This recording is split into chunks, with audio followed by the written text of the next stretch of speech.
Hello welcome back to Amin's kitchen. ഇന്ന് പിസയ്ക്ക് വേണ്ടിയിട്ട് ഈസി ആയിട്ട് നമുക്ക് വീട്ടിൽ തന്നെ പിസ്സ സോസ് ഉണ്ടാക്കുന്ന റെസിപ്പിയാണ്. സോസിന് വേണ്ടിയിട്ട് ആദ്യം തന്നെ 3 മീഡിയം സൈസിലുള്ള തക്കാളി, ഒരു വലിയൊരു ക്യാപ്സിക്കം, പിന്നെ ഒരു 4 വെളുത്തുള്ളി. ചെറിയ വെളുത്തുള്ളി ആണെങ്കിൽ ഒരു 5-6 വെളുത്തുള്ളി എടുക്കാം. ഇതെല്ലാം കൂടി വെള്ളം ഒഴിച്ച് നന്നായി വേവിച്ചെടുക്കണം. വെന്ത് കഴിയുമ്പോൾ തക്കാളിയുടെ സ്കിന്നൊന്ന് പെട്ടെന്ന് പോരാൻ വേണ്ടിയിട്ട് നമ്മളിങ്ങനെ ഒന്ന് വരഞ്ഞു കൊടുക്കണം. അതേപോലെ ക്യാപ്സിക്കത്തിൻ്റെ അകത്തുള്ള കുരുവും വൈറ്റ് പാർട്ടൊക്കെ എടുത്ത് കളയണം.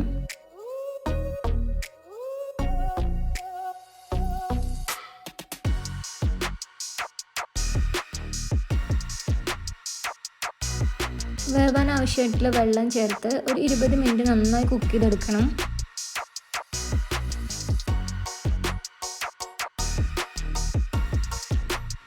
നന്നായി കുക്ക് ചെയ്ത തക്കാളിയിൽ നിന്നൊക്കെ സ്കിന്നിങ്ങനെ വേറിട്ട് പോന്നിട്ടുണ്ടാവും. ഇനി തണുത്ത ശേഷം സ്കിന്നൊക്കെ മാറ്റി ഇത് നന്നായിട്ട് പേസ്റ്റ് രൂപത്തിലാക്കി എടുക്കണം.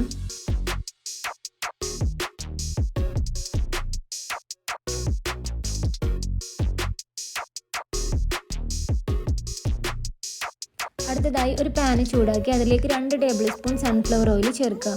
ഒരു വലിയ വെളുത്തുള്ളി ചെറിയ കഷ്ണങ്ങളാക്കിയത് ഇട്ട് കൊടുക്കണം. വെളുത്തുള്ളി ഒന്ന് ബ്രൗൺ കളറായി വരുമ്പോൾ നമ്മൾ അരച്ച് വെച്ച് സോസ് ഇതിലേക്ക് ഒഴിച്ചു കൊടുക്കാം.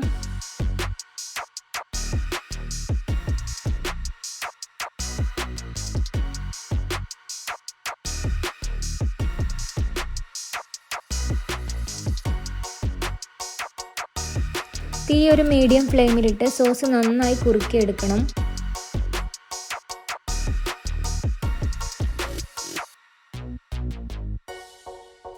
സോസ് ഒന്ന് കുറുകി വരുമ്പോൾ ഇതിലേക്ക് 1 table spoon red chilli powder ചേർത്ത് നന്നായി മിക്സാക്കി കൊടുക്കണം. ഇതിലേക്ക് 4 ടേബിൾ സ്പൂൺ ടൊമാറ്റോ കെച്ചപ്പ് ചേർക്കുക. ടൊമാറ്റോ കെച്ചപ്പ് നമ്മുടെ ഇഷ്ടത്തിന് ചേർക്കാം.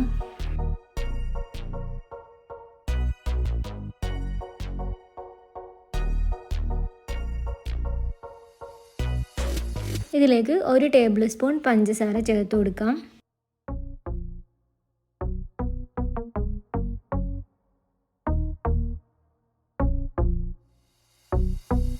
സോസ് നന്നായി കുറുകി വന്ന ശേഷം ഇതിലേക്ക് 1 ടീസ്പൂൺ ഒറിഗാനോ ചേർത്ത് കൊടുക്കണം.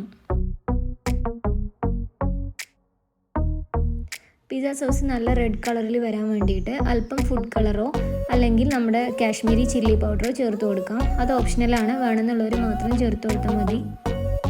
നല്ല ടേസ്റ്റി ആൻഡ് ഫ്ലേവർഫുൾ ആയിട്ടുള്ള പിസ്സ സോസ് റെഡി ആയിട്ടുണ്ട്. അപ്പോൾ എല്ലാവരും ഒന്ന് ട്രൈ ചെയ്തിട്ട് തന്നെ ഫീഡ്ബാക്ക് അറിയിക്കണേ.